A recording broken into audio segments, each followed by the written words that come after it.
Olá pessoal, um prazer mais uma vez estar aqui com vocês e hoje nós vamos falar sobre o Estado em si. Por que que nós devemos obediência ao Estado? Por que que nós devemos seguir as ordens do Estado? Como foi que ele surgiu? Como é que ele se justifica? Como ele é legitimado? Ora, existem várias teses que tentaram justificar o início do Estado. Uma hipótese que os Estados teriam nascido a partir de um contrato social.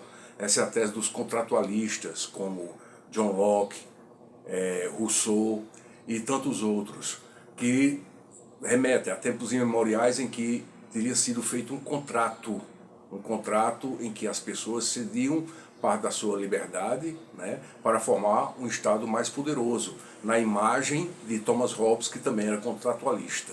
Mas a questão é que essa hipótese é uma hipótese levantada pela filosofia política, mas que é contestada por muitos outros, porque, por exemplo, David Hume, que é um filósofo inglês, né, um filósofo escocês, na verdade, ele diz que não se sustenta, não se tem comprovação empírica de que houve um contrato em que se formou justamente as bases para o nascimento do Estado, em que as pessoas iriam ser submetidas a um ser mais poderoso que ordenasse toda a forma de aplicação da lei e fosse justamente uma espécie de vigilante da liberdade alheia e da propriedade alheia, assegurando respectivamente também esses bens, a liberdade e a propriedade.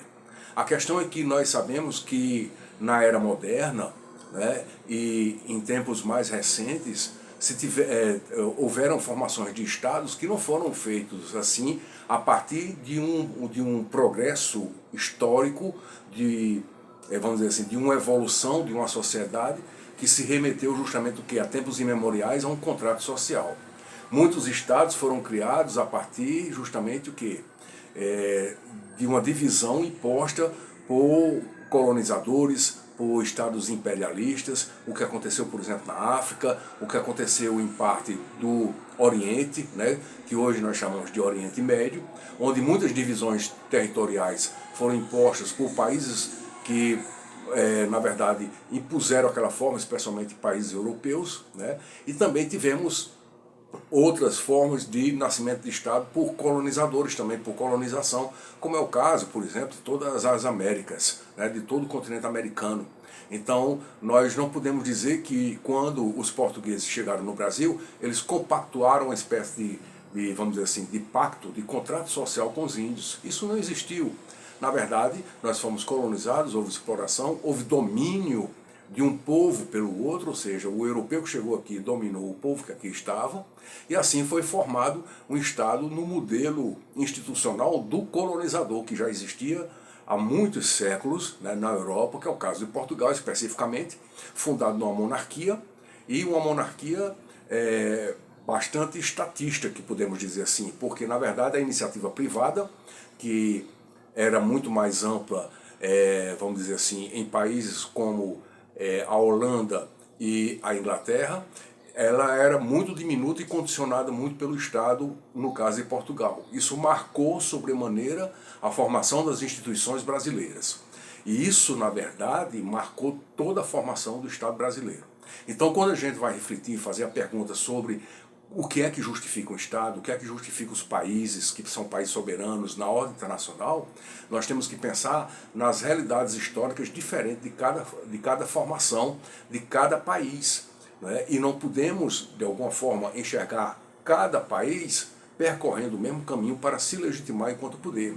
Porque a legitimação do Estado norte-americano, dos Estados Unidos da América, né, a forma como a base do Estado se formou lá, pode ter sido sim um pacto, né, com o pacto do Mayflower, dos primeiros colonizadores que para lá foram, né, explorar as colônias britânicas, que século depois, quase um século depois, formou justamente o que, a partir da Revolução e da Independência, o Estado norte-americano, né, começando pelas 13 ex-colônias e depois se expandindo territorialmente. Ali nós podemos que houve um pacto, mas claro que podemos remeter até a ideia contratualista, né, de contrato social imemorial, mas só que lá não é imemorial.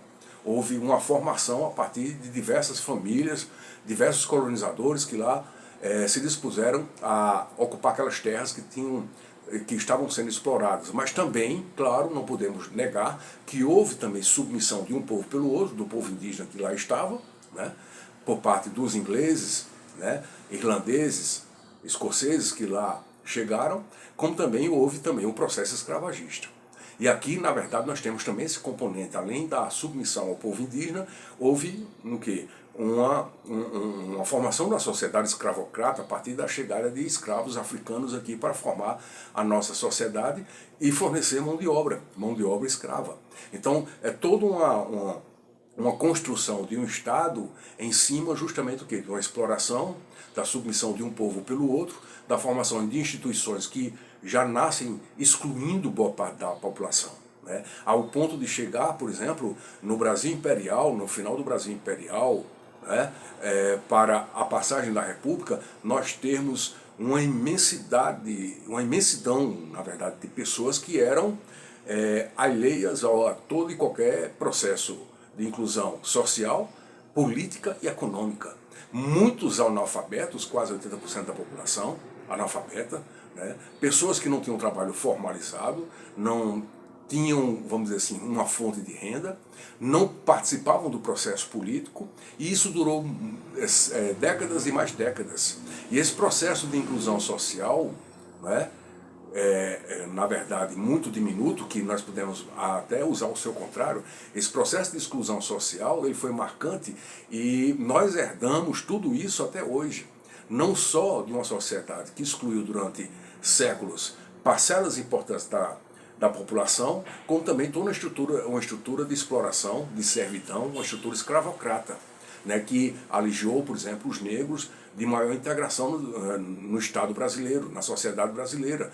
Isso vem sendo feito muito timidamente ao longo de algumas décadas recentes, mas ainda não é o suficiente, porque, na verdade, historicamente, houve uma série de, vamos dizer assim, de impedimentos que, inclusive, mantiveram uma espécie de sociedade estamental, como se ela fosse formada em estamentos.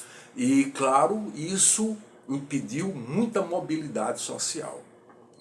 Impediu e tornou difícil no Brasil, por conta da sua enorme desigualdade, um processo, pelo menos razoável, a partir justamente de uma perspectiva de um Estado democrático, de haver maior mobilidade social. Ou seja, a pessoa que é pobre, pertencendo a uma família de pessoas pobres, de ancestrais pobres, dificilmente ela deixará de ser pobre, né?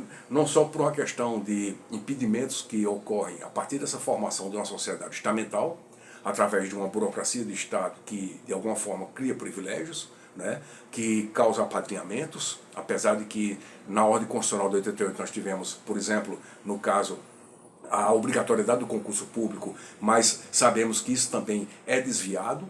Por quê? Porque, na verdade, existe muita possibilidade de nomeação de cargos públicos, né, a partir de apadrinhamento político, nos cargos comissionados ou naquelas nomeações que dispensam o concurso público. Então nós temos justamente ainda uma sociedade que impede e não facilita a mobilidade social. O que dependeria só de um possível mérito individual, né, é difícil de ser conquistado justamente por conta de todas as barreiras que encontramos na sociedade, que ainda é uma sociedade bastante excludente. Então, para chegar e dizer por que eu tenho que obedecer o Estado, você tem que entender que esse Estado não é um Estado justo. Não é um Estado justo, é um Estado que acaba privilegiando quem entra nas engrenagens do Estado para fazer um tipo de política que o Estado absorve e que as pessoas que fazem essa política acabam manobrando o Estado para criar privilégios. Então, nós não podemos apenas entender que nós temos obediência, devemos obediência cega a uma série de instituições que hoje elas estão fragmentadas e fragilizadas do ponto de vista da sua legitimidade, que acaba cada vez mais oprimindo e, por conseguinte, é um Estado que acaba causando mais desigualdades sociais. É curioso isso. O Estado que diz o discurso, ou em programas, porque programa não é efetivamente a aplicação de uma prática. Programa é, vamos dizer assim, é uma carta de intenções. Então o Estado, que diz através de diversos governos que quer diminuir a desigualdade, acaba causando mais desigualdades. Através de quê? De privilégios para determinadas caixas de funcionários públicos, como o Poder Judiciário, certo? Privilégios para congressistas, para parlamentares de um modo geral, né? São não só os salários, mas os penduricários e as verbas que essas pessoas têm à sua disposição para, inclusive, utilizar em seu favor e continuarem permanecendo no poder. Então, todo esse aparato burocrático que nós chamamos de Estado, certo? Ele não nasceu de modo automático e a partir de um pacto que nós podemos dizer que nós concordamos. Porque se nós formos remeter à ideia da teoria do contrato social, então nós estaremos, ou teríamos, na verdade, assinado um pacto que é desigual. Não é um contrato que faz bem a todas as partes. Então esse pacto, esse contrato social, ele está deixando de fora muita gente. Então é um pacto produzido por quem?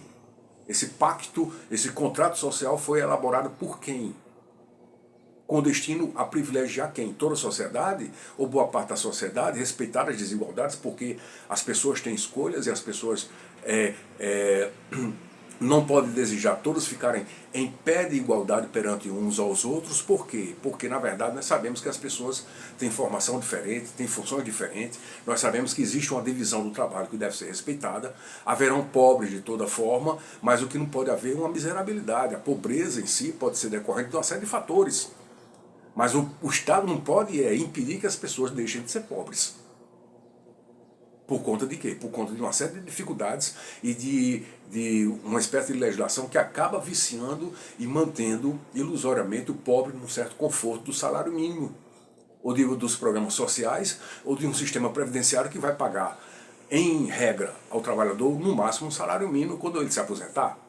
Então, na realidade, nós temos que entender que nós, todos os brasileiros hoje, nós possivelmente estamos submetidos a um pacto, a um contrato social que a grande maioria não é, vamos dizer assim, beneficiária desse contrato.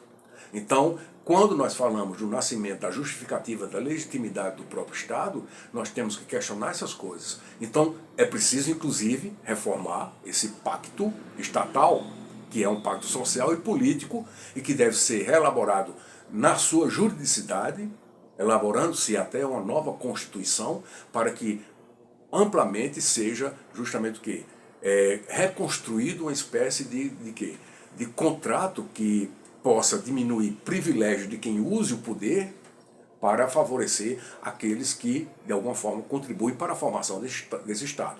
Porque o Estado, inclusive, não vive sem as contribuições do setor privado, da sociedade como um todo. Afinal, o Estado arrecada tributos, o Estado arrecada impostos, taxas, contribuições para se manter e manter empregos, funções de um modo geral, né?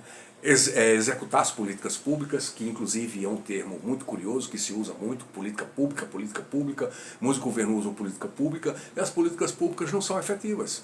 Há décadas existem políticas públicas que não amenizaram os problemas, né, que são o objetivo dessa política pública, eliminar tais problemas que não foram eliminados. Certo? Então, na realidade, nós temos que entender que o Estado é necessário, mas não é o Estado que acaba gerando mais desigualdade e mais privilégios. Nós precisamos da saúde pública, inegavelmente, nós precisamos da educação pública, inegavelmente, certo? Nas várias esferas de ensino, nós precisamos disso. Mas nós sabemos que a existência de serviços públicos essenciais não justifica um aparato enorme de cargos públicos que não são diretamente ligados a essas áreas, mas que buscam justamente justificar sua existência porque na verdade é necessário para as políticas públicas, quando na realidade não é. Então a criação de muitas funções de poder, muitas funções de governo para apadrinhamento, para ser cabide de emprego, estatais que na verdade poderiam ser mais úteis no setor privado, que muitas vezes são usadas por políticos para desvio de recursos.